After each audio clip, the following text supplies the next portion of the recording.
Welcome back to the Midweek Update.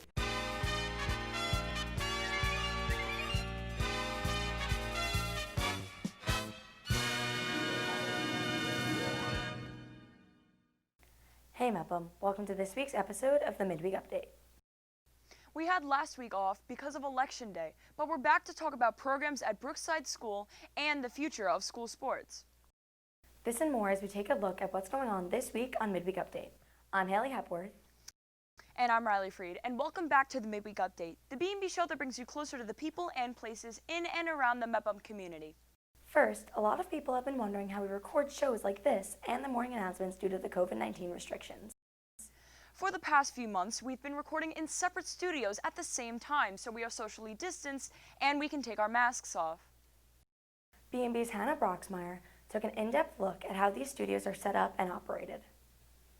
Many viewers of B&B shows like the Midweek Update and Morning Announcements have wondered how these shows have continued to air throughout the restriction-filled beginning of this school year. This has been accomplished through the use of Studio B. Because of COVID-19 restrictions, our anchors can't record next to each other without masks on. For the first few episodes of the Morning Announcements, they took turns recording one at a time so they could be socially distanced, but in order to allow the anchors to have authentic conversations and to make editing the shows less difficult, another solution was found. Studio B is kind of our auxiliary studio for now. We're trying to still have the host be next to each other and be able to talk to each other, but within these COVID guidelines, you can't be 6 feet. You have to be 6 feet apart, and in our studio, that's really not possible right now while having your mask off. So we started Studio B with our teleprompter and our camera that's still connected to our network and to our TriCaster. But it's just a secondary room that is still connected within our studio. Every time a show, like the announcements or Midweek Update, is recorded, this secondary studio must be set up and connected to our control room by the B&B crew members. So I set up Studio B every ninth period to make sure that they're ready for the Midweek Update and Morning Announcement shows. The way I set it up is everything is bunched up in this corner away from the teachers that are here throughout the day, so we're not really invading their space. But I just pretty much come in here to set it up to make sure that everything is ready to go so that we're not wasting and spending time, shooting time, setting it up. So sometimes with the lighting, there's sometimes where it could look a little different, but most of the time it's out of our control. We had to, first we just kind of went through all the equipment we needed and then thought how would that connect back to the TriCaster. And once we did that, we measured out how far away the camera is from the anchor inside the studio, and then we measured that same distance inside Studio B so they look the same on camera. And then we brought in a light kit to try and replicate what we have in the studio. So we have high daylight color temperature lights, LEDs, so we put those up on sticks and put them on the anchor, and then we brought a green screen and just kind of taped it to the wall to have both studios look the same. Although things aren't the same as before the restrictions, the crew and anchors try their best to make shows seem as authentic as if everyone was in one room. We use that just so we can continue to have the anchors talk to each other instead of trying to have them deliver their lines and then cut it in afterwards. So we still want the anchors to react to each other and read the script through together. So it makes it easier for the editors, and it makes it genuine that they're actually having the conversation at the same time. I don't find it that it's more difficult. I just find it's less fun and enjoyable because back when I was allowed to be next to my co-anchor, it was a lot more fun, and we used to, make jokes next to each other. Now it's, I'm saying things in my ear and then it's delayed, and then eventually I'll get a laugh. So it's not the same, but it's not hard. So always with broadcasting there will be difficulties. That just comes with the program in itself. So sometimes with the lighting, it could look a little off. It could be obvious to some that they're in two different studios. Others may not notice it. It really depends on how that certain person looks at it. I think this should continue until we have the ability, the green light, to go back to normal. Once we're allowed to take our masks off and be together, I do not think this should be continuing. I just think it's better to have the connection with your co-anchors, or for the midweek update, the morning announcements, all those shows. It's better to be together than to be far apart. So I just feel once this is over, we should have this Studio B. Setting up and recording from two different studios has its difficulties, What is the best solution on how to create the B&B shows we all know and love while keeping everyone safe? From B&B, I'm Hannah Braxmeyer. Studio B has been helpful to us so we can record our shows as normally as possible while staying safe. Yeah, and as long as we have COVID restrictions to follow, B&B shows will continue to be recorded this way. Of course, B&B isn't the only thing that has been affected by the pandemic, though. B&B's Connor Ward has some early information about Bellmore-Merrick's school sports. Thanks, and in your midweek week in Mepham Sports, we have news. The New York State Public High School Athletic Association has given low-risk winter sports approval to begin for the winter season, starting November 30th. So what does this mean? Well, first, just because the state has approved the sports to begin doesn't mean the sports will begin. First, they'll need Section 8 to sign off and to create the schedule. And finally, Bellmore-Merrick will need to agree to participate. So we're not there yet, but this is a step in the right direction. What sports are impacted?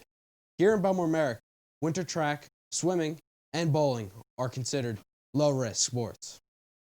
As for basketball, wrestling, and hockey, it's still more wait and see.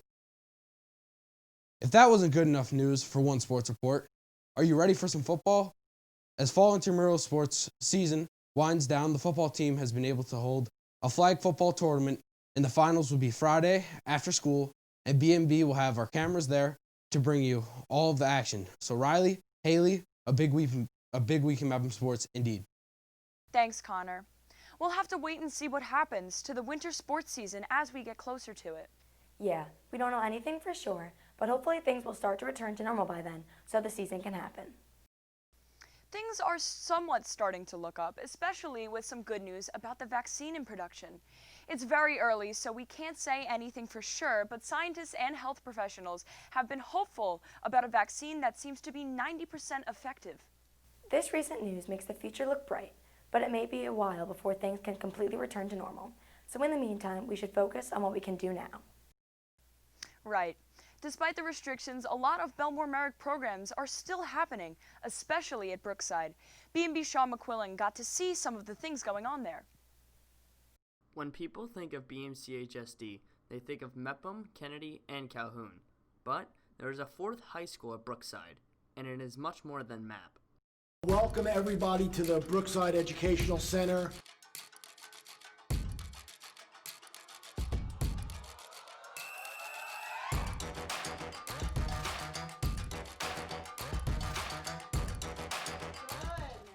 At Brookside, there are classes during normal school hours, but there are also night classes, known as the Twilight Program. We have the high school equivalency portion, which is for students who are working towards earning their high school equivalency diploma. We have them come to class to prepare for the task, which is the new version of the GED.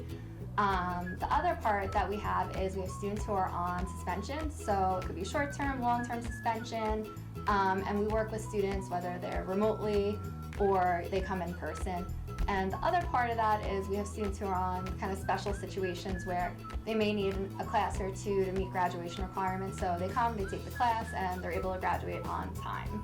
Along with MAP and the Twilight Program, the electrical program here at Brookside has also been going on. Our electrical program that we have here is a 450-hour program that the students sign up to. It's a total of 3 levels. Each level is 150 hours, totaling 450. Our students, number one, have to be prepared to train and then work like in real-world situations. So the social distancing is always practiced. The measures that they have in the classrooms with protective barriers are installed. And then what's great is that we have the space to keep everybody more than 6 feet apart. So it really has worked out well for our program to hold at least 20 students socially distanced. Along with other programs, another great program here at Brookside is the Prep Academy. The Prep Academy program is intended to be a next level experience for students who are staying until 21 or staying after their cohort graduates, and it focuses on independent recreational activities, independent job skills, activities of daily living, and also job skills. Brookside has become much more than just MAP. They've become a school with a lot more opportunities for its students. It really just creates a homey kind of atmosphere. I know that sounds a little bit corny, but that's the way it does work here. For BMB, I'm Sean McClone. Thanks, Sean. It's great to see so many activities and programs happening right now. As time goes on, more and more Bellmore-Merrick activities have been returning, and like Connor mentioned before, you can check out a flag football game happening here on BMB. There has been a lot of news locally, as more and more things have been allowed to begin. But an important piece of national news that has been announced lately has been the election results. Here in the first episode of Transition Definitions, BMB's Charles Lashinsky is here to discuss the results and explain what the term President-elect means. Election Day 2020 is on November 3rd, and as teenagers, we're being bombarded with tweets, Instagram posts, TikToks, and Facebook posts. But we're teenagers, so we're not on Facebook. But they're out there, and they're all about the election. With all those social media posts, there is a lot of misinformation out there. We're not here to correct the misinformation on BMB's decision definitions. We're just going to try to explain some of the terms that you're seeing and hearing. If you want to learn what the candidates think about these things, the candidates have websites full of information. We're just going to explain the terms. Well, that didn't sound right. Looks like we need a new opening for this segment. This segment started as defining words you hear during an election, but now we're going to focus on words you hear during this strange period of time while one president finishes their term and the future president waits to take on their new position. With Election Day now a week behind us, it is now time to move into the transition. And while some may say the results remain in doubt, the general consensus is that former Vice President Joe Biden is the president-elect. But what does that mean? President-elect is the title given to the winner of the presidential election until January 20th, when the new commander-in-chief is inaugurated, in which the elect is the new president. Until that time, President Trump remains in the White House as the leader of this country. This period between the election and the inauguration is known as the transition period. Ordinarily, once the results of the election become clear, the government prepares for the orderly transition of power from one administration to the next. The incoming president begins to name the officials that will serve alongside them in the cabinet and at the agencies of the executive branch. The president-elect does not have any official power yet, but this is a time when the rest of the world watches the moves of the incumbent president makes to better understand how the president will govern as compared to how they campaigned. Of course, with this being 2020, nothing is proceeding in the normal fashion. So while President-elect Biden begins to build his incoming administration, President Trump is challenging the results of the vote in court, claiming that there was voter fraud in multiple states. So in the days ahead, you can watch for two things to happen. Former Vice President, the President-elect, will begin announcing the names of the people he'll be nominating to his administration, while President Trump looks for the federal courts to overturn the results of the election. How will it work out? Well, it's 2020, so we'll just watch and see. For Transition Definition, I'm Charles Lashinsky. Thanks, Charles. A theme throughout this episode has been how things have and haven't been affected by the pandemic restrictions set in Bellmore-Merrick. It'll be interesting to see how these restrictions change as we move into a new administration in a few months. Yeah, but either way, things seem to be improving.